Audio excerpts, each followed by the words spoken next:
बहू पर परिवार का इतना अत्याचार क्यों?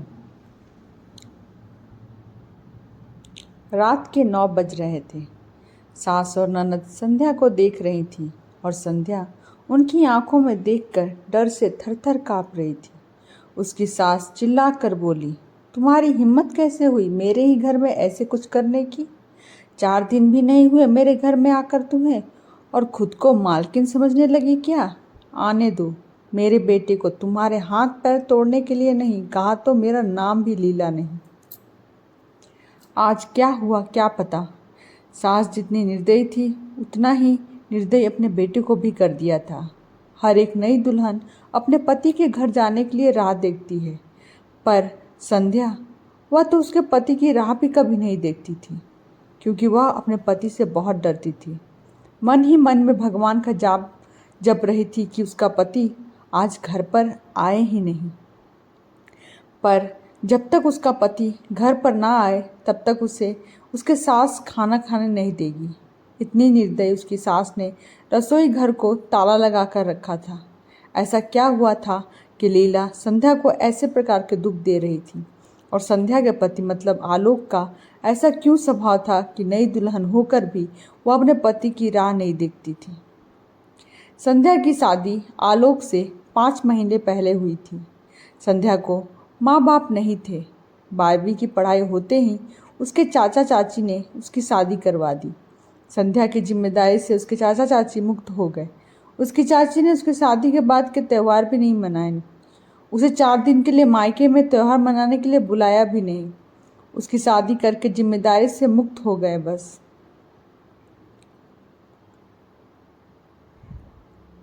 संध्या के ससुराल में उसकी सास लीला, पति आलोक और ननद नीतू, जिसकी शादी पक्की करके सगाई कर दी थी, छोटा सा परिवार था। सुखी और शांतिपूर्ण गृहस्थी के सपना लेकर संध्या इस घर में आई थी, पर सपना तो सपना ही होता है। हर समय सपना सच होना कब मुमकिन होता है। उसका भी सुखी गृहस्थी का सपना तो सपना ही रह गया। संध्या की उम्र 18 की पूर्ण हो गई थी और आलोक 30 का था। दोनों के बीच में 12 साल का अंतर था। सास लीला ने संध्या के लिए 10 नियम बनाए थे। सुबह 4 बजे उठकर पूरे घर की साफ सफाई करना, बाद में नहाकर भगवान की पूजा करने के बाद में रसोई में जाना, हमेशा सर पर पल्लू रखना, सबसे पहले खाना ना खाना, मतलब सबके खाने के बाद ही संध्या खा सकती थी। ऐसे और भी कितने नियम कायदे लीला ने संध्या के लिए बनाए थे। संध्या को यह नियम पालन करने ही पड़ते थे, पर अभी उम्र ही क्या थी उसकी। उस वक्त उसके हाथ से अगर भूल हो भी जाती तो उसका पति या उसकी सास या फिर उसकी ननद उसे सजा देते ही देते थे। उसे मारने की भी कोई कमी नहीं रखते थे। उससे 5 साल बड़ी ननद नीतू उस पर हाथ उठाने के लिए आगे पीछे भी नहीं सोचती थी। शादी को 10-12 दिन हुए थे। हर रोज़ आलोक 8 बजे तक आ जाता था, पर उस दिन 10 बज गए थे, तब भी आलोक आया ही नहीं था। संध्या को बहुत ज़ोर से भूख लगी थी। उसने खुद के लिए थाली बनाई और रसोई में खाने के लिए बैठी। अभी पहला ही निवाला मुंह में डाल रही थी कि तभी उसकी सास ने देख लिया। उस पर उसकी सास बहुत चिल्लाई। वो संध्या से सहन नहीं हुआ। तभी संध्या बोली, वह अभी तक नहीं आए, मुझे बहुत भूख लगी थी इसलिए खाने के लिए बैठी। सास कुछ बोलने वाली थी कि तभी नीतू आगे आई और संध्या को चाटा मार दिया।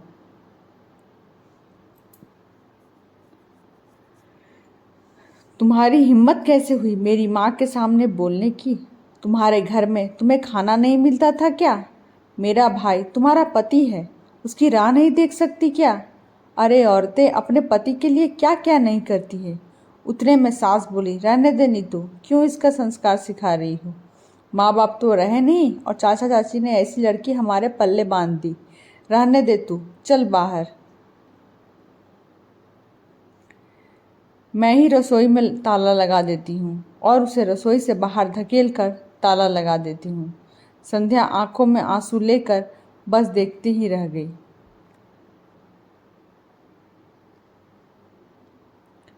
11:30 बजे आलोक घर आया। तभी लीला और नीतू ने मिर्च मसाला लगाकर संध्या के खिलाफ आलोक को भड़काया। वह तो माँ का भक्त था, इतना ही सुनकर उसने गुस्से में आकर संध्या को थप्पड़ मारा। उसे उस दिन खाना भी नहीं मिला। अभी आज की ही बात ले लो, संध्या रसोई घर में खाना बनाकर लीला और नीतू को खाना दे रही थी। दोनों हॉल में टीवी देखते देखते खाना खा रही थी और इधर संध्या एक एक गरम रोटी उनको परोस रही थी। आज सुबह संध्या को सिर्फ एक ही रोटी उसके सास ने खाने को दी थी। संध्या को बहुत जोर की भूख लग रही थी, पर आलोक तो 10 बजे के पहले आने वाला नहीं था। पर संध्या को भूख सहन नहीं हो रही थी। सास और नीतू का खाना खाने के पहले रसोई घर को ताला लगाने से पहले संध्या ने जल्दी से रोटी अपने पल्लू में बांध कर रख ली। जब माँ बेटी का खाना होने के बाद उन्होंने संध्या को बाहर निकाल कर रसोई घर पर ताला लगा दिया और दोनों उनके रूम में आराम करने के लिए निकल गई, उसने पल्लू में बंधी हुई रोटी निकाली और रोटी वैसे ही बिना सब्जी के खाने लगी। रोटी खाते खाते उसकी आंखों से आंसू बह रहे थे। उसका स्वाभिमान इस बात के लिए रजामंदी नहीं दे रहा था, लेकिन क्या करे, यह भी उसे समझ नहीं आ रहा था। ठीक उसी समय लीला कोई काम के लिए उधर आई और उसने संध्या को रोटी खाते हुए देख लिया। बस फिर क्या होगा, तमाशा चालू हो गया और उस वजह से संध्या भगवान से प्रार्थना कर रही थी कि आलोक घर पर आए ही नहीं। क्या पता आज वो क्या करेगा। शादी के बाद इनके ही सामने खाना खाया था, तब भी थप्पड़ मारा था, पर आज तो रोटी चुरा कर खा रही थी। थोड़ी देर बाद आलोक घर पर आया तो संध्या का दिल जोर जोर से धड़कने लगा। डर के मारे पसीने से भीग गई। कुछ ही मिनटों बाद अचानक से आलोक का जोर से आवाज़ आया, संध्या जल्दी बाहर आओ। संध्या डर कर थर थर काँपते हुए बाहर आई। देखा तो सास अभी भी शेर की तरह उसकी तरफ देखकर गुर्रा रही थी। नीतू भी मन ही मन में मुस्कुरा कर देख रही थी और आलोक, उसकी आंखें खून के जैसे गुस्से से लाल हो गई थी। जैसे ही संध्या आलोक के सामने आई, उसने उसके बालों को पकड़कर जोर से धकेल दिया। आह! संध्या बहुत जोर से चिल्लाई। तेरी इतनी हिम्मत हुई कि तू अपने ही घर में चोरी करती है? रुक, तुझे तो मैं अभी दिखाता हूँ। बोलते बोलते आलोक ने अपने कमर का बेल्ट निकाला और संध्या को मारने लगा। संध्या जोर जोर से रोते हुए, दर्द से चिल्लाते हुए उसकी माफ़ी मांग रही थी, पर उसके पति को और घर में रहने वाले 2 औरतों को उसकी दया नहीं आई। संध्या को सहन नहीं हो रहा था, तभी उसने आलोक को धक्का दिया और घर के बाहर भागने लगी। तभी, अरे पकड़ो उसे, बाहर कहाँ चली? लीला आलोक को बोली। तभी आलोक बोला, जाने दो माँ, भाग भाग कर कहाँ जाएगी? कहाँ उसे पालने के लिए उसके मायके वाले हैं जो उसे संभाल लेंगे। आएगी वापस घूम के यहीं पर, जाने दो उसे। पहले मुझे खाना परोसो, मुझे बहुत भूख लगी है। आलोक का बोलना सुनकर लीला ने आलोक को खाना दिया और आज भी सभी खाने के लिए बैठे, पर संध्या की याद किसी को भी नहीं आई।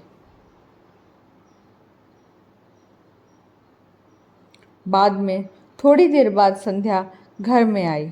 उसे देखकर तीनों राक्षस जैसे हंसते हंसते उसके सामने खड़े हुए। आ गई क्या वापस महारानी? क्या हुआ, मायके वालों ने घर में नहीं लिया? लीला ने उसे टोंट मारा। तभी आलोक उससे बोला, जब तक तुम मेरे पैरों पर अपनी नाक नहीं रगड़ती, तब तक मैं तुम्हें घर के अंदर नहीं आने दूंगा। मुझे धक्का देकर चली गई थी ना? हाँ भैया, इतनी जल्दी से माफ़ मत करना। अब अगर इसे माफ़ किया ना तो कल ये सिर पर चढ़कर नाचने लगेगी। ऐसी लड़की का क्या भरोसा।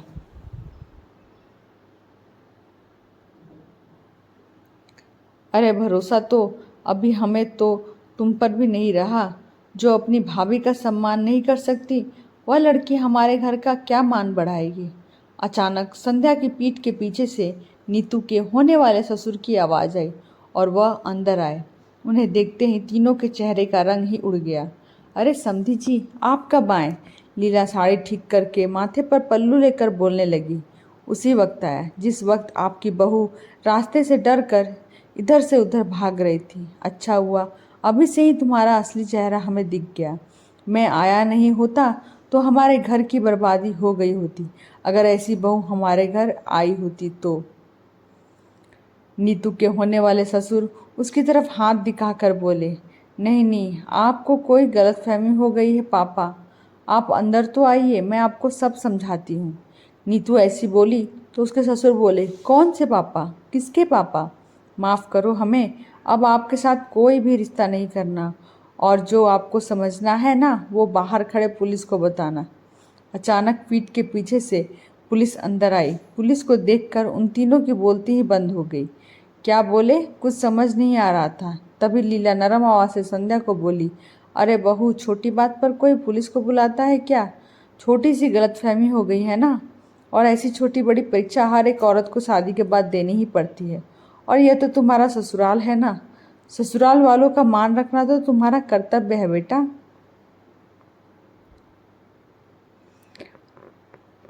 माफ़ कीजिए सासू जी, मुझे ऐसी परीक्षा देने का कोई शौक़ नहीं है। मैंने शादी थप्पड़ खाने के लिए नहीं की थी। और यह ऐसा कैसा ससुराल जहाँ मुझे रोटी भी चुरा कर खानी पड़ती थी। आपने मुझे कमज़ोर समझा था क्या? मेरा मायका नहीं है पर मैं कमज़ोर नहीं हूँ। अभी यही संस्कार अपने बच्चों को जेल में देना। अंत में पुलिस ने उन तीनों को पकड़कर जेल के अंदर डाला। नीतू की ससुराल वालों ने शादी तोड़ दी और संध्या को एक स्वयंसेवक संस्था ने आगे जाने का मार्ग दिखाया। संध्या संस्था के साथ में काम करके लोगों को घर में होने वाली घरेलू हिंसा के बारे में जागरूकता फैलाने लगी। उसने अभी सही मायने में ज़िंदगी की नई शुरुआत की। आशा है आज की कहानी आपको पसंद आई होगी। अगर मेरी कहानियाँ पसंद आ रही हो तो मेरे चैनल को लाइक करें, शेयर करें और सब्सक्राइब करें।